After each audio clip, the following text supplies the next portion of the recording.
Amos mga kalaon. A day in my life sa probinsyano dito sa syudad. Aber, ito na nga yung pinakahihintay ninyo mga kalaon. At ito na nga ating mga saksihan nga yung mga kaganapan nga ho sa opening nga ho na Intramural 2025. Siyempre nga ho, bago magsimula nga ho yung programa ngayong araw, ay nagparid nga ho muna kami. Nang sa ganun nga ho ay makita at may recognize nga ho talaga yung iba't ibang grupo, mga estudyante at club and organizations. At alam nyo ba na ito nga ho talaga yung kahuli-hulihan nga ho aming paglalaro nga ho bilang mga high school student? Kahuli-hulihan? Hindi ba? Dahil nga ho mga graduating student nga ho talaga kami dito. Kaya masasabi na din nga ho talaga namin ito nga ho talaga yung kahuli-hulihan nga po namin paglalaro nga ho bilang mga high school student. Paglalaro nga ho talaga na intramural meet dahil nga ho talaga sa college nga ho ay may iba na naman nga ho talagang terminology nga ho nagagamitin. Then po talaga natin alam kung ano ho talaga yung tatahakin natin nga ho talaga sa future. Dahil alam nyo naman nga ho talaga na pabago-bago nga ho talaga yung mga desisyon natin sa buhay. Kaya dapat nga ho talaga sa lahat nga ho talaga na mapangyayari sa buhay natin, i-capture na po natin at mag-enjoy. At mag-desisyon nga ho talaga tayo ng maayos sa ating mga buhay. Mga kapatid. By the way, balik nga ho talaga tayo sa mga nangyayari nga ho dito mga kalaon. Hindi ko na na-explain sa inyo. Dahil kung saan nga talaga tayo nakarating dito mga kalaon. By the way mga kalaon, ito nga ho talaga, mayroon nga ho talagang Zumba competition nga ngayong araw. Yabay kahit sa anuman nga ho talagang program, hindi ho talaga yung mawawala yung mga competition na yan mga kalaon. At ngayong araw din ho talaga mismo natin nga ho mararamdaman yung kaba at nervous nga ho mga kalaon. Pero sa kabilang nun nga ho mga kalaon, masaya din nga ho talaga tayo at thankful dahil nga ho ating mapiperform na nga ho yung mga pinagpagura natin, pinagpawisan at pinagpuyatan. Opo, dahil ilang araw din nga talaga itong pinagpraktisan at ngayon din nga talaga yung performance mga kalaon. Pero dahil competition nga talaga ito, kaya nga talaga pinaghandaan nga talaga ng very much. By the way mga kalaon, lagi po natin tatandaan sa bawat nga competition nga ay meron din nga talaga panalo at talo. Lagi po natin tatandaan na hindi nga talaga lahat sa oras ay papabor yung panahon sa atin. Kumbaga mga kalaon, may tamang panahon at tamang oras dyan mga kalaon. By the way mga kalaon, ito nga talaga opening na ito nga mga kalaon na hindi na nga talaga sana matutuloy. Abay at ayun nga talaga bandang alaon na talaga bumuhos nga yung napakalakas na ulan mga kalaon. Ay abay nga kalaon talaga namin ay tuloy-tuloy na din talaga yung pagbuhos ng malakas na ulan yun mga kalaon.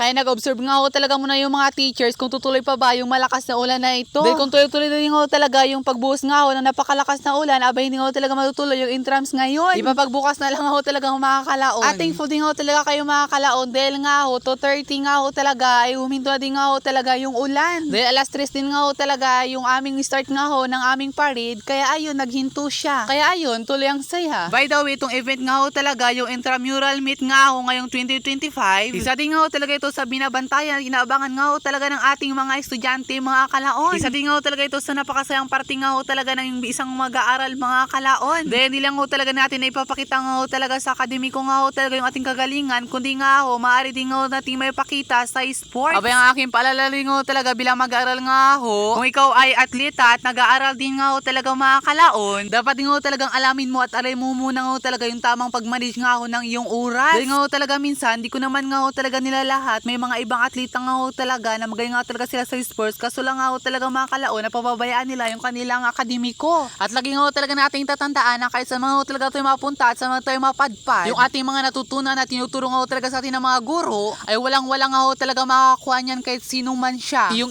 talaga yung kaalaman na yun at ating magamit nga talaga sa pang-araw-araw nga na pamumuhay. Dahil sa mga panahon talaga ito ng mga kalaon, napakalaga talaga na meron talaga tayong pinag-aralan. Dahil sa bandang huli talaga, hindi man sa bandang huli kahit sa simula pa lang ay magagamit natin talaga sa araw-araw natin mga kalaon. By the way mga kalaon, ito din talaga yung performance nga talaga ng kahuli-hulihan nga ay ang grade 12 student. Naku sa talaga mga kalaon, lahat nga talaga ng mga dancer. Abay kitang-kita nga talaga natin ang kanilang saya at nag-enjoy nga talaga sila mga kalaon. Abay hindi lang talaga sila nag-enjoy, abay ang kanilang energy nga talaga ay nag-uumapaw mga kalaon. At sobrang naghinay din nga talaga ako mga kalaon. Then talaga ako nakapagsaring nga talaga sa Zumba na ito mga kalaon. Abay gustong gusto ko pa naman nga talaga mag-perform nga talaga sa harap ng maraming tao. Yun nga lang, dahil nga talaga sa mga personal nga talaga na rason mga kalaon, kaya di nga talaga ako nakapag-join. Abay sobrang nga talaga akong nalulungkot, pero nag-enjoy din nga talaga ako sa panonood nila dahil nakikita ko silang nagsasaya. Abay masaya din ako. Ano yan? Proud parents. At talaga mga kalaon, lahat lahat nga ho talaga ng mga nag-perform ngayon. Abay kitang-kita nga ho talaga natin mga kalaon yung kanilang pinagpaguran. At kitang-kita din nga ho talaga natin mga kalaon na 100%